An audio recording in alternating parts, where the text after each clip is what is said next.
भस्महोळी वाराणसी, जिथे रंगांऐवजी चितेच्या राखेने होळी खेळली जाते।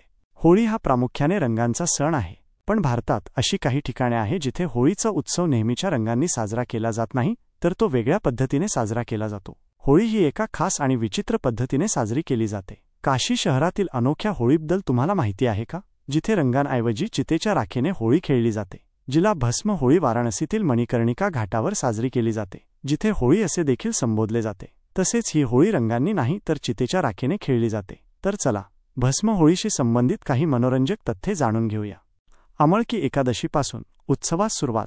पौराणिक आख्यायिकानुसार भगवान शिव आणि देवी पार्वतीच्या विवाहानंतर देवी पार्वतीचा गौण सोहळा फाल्गुनच्या एकादशीच्या दिवशी झाला आणि ती त्याच्यासोबत शिवाच्या नगरीत आली। हा आनंद व्यक्त करण्यासाठी आजही भगवान शिवाच्या काशी नगरीत आमलकी एकादशीच्या दिवशी उत्सव साजरा केला जातो। या प्रसंगाचा आनंद व्यक्त करण्यासाठी बाबांची पालखी काशीच्या रस्त्यांवर काढली जाते आणि सर्वत्र रंगीबेरंगी वातावरण असते।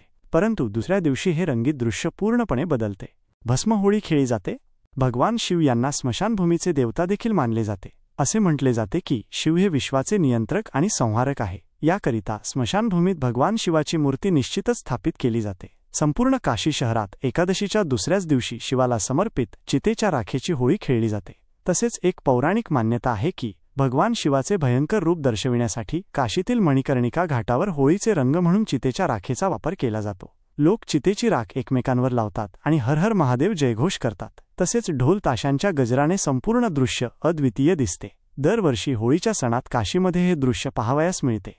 तसेच अशी मान्यता आहे की या दिवशी भगवान शिव स्वतः होळी साजरी करण्यासाठी काशीला येतात आणि चितेच्या राखेने होळी खेळतात। दरवर्षी काशीचे मुख्य स्मशानभूमी असलेल्या मणिकर्णिका घाटावर लोक बाबा मशन्नाथ यांना राख, अबीर, गुलाल आणि रंग अर्पण करतात। सर्वत्र डमरू वाजवण्याच्या आवाजात एक भव्य आरती केली जाते आणि लोक डमरू वाजवतात आणि मणिकर्णिका घाटावरील स्मशानभूमीतील जळत्या चितेतील राख एकमेकांना लावतात आणि होळी साजरी करतात। विशेषतः होळीच्या वेळी ज्या व्यक्तीचे अंत्यसंस्कार केले जातात त्यांना निश्चितच मोक्ष मिळतो असे मानले जाते। काशी शहर हे जगातील एकमेव शहर आहे जिथे माणसाचा मृत्यू देखील शुभ मानला जातो आणि अंत्ययात्रा देखील मोठ्या थाटामाटात पार पडते। तर मित्रांनो, हा व्हिडिओ कसा वाटला हे आम्हाला कमेंटमध्ये नक्की कळवा।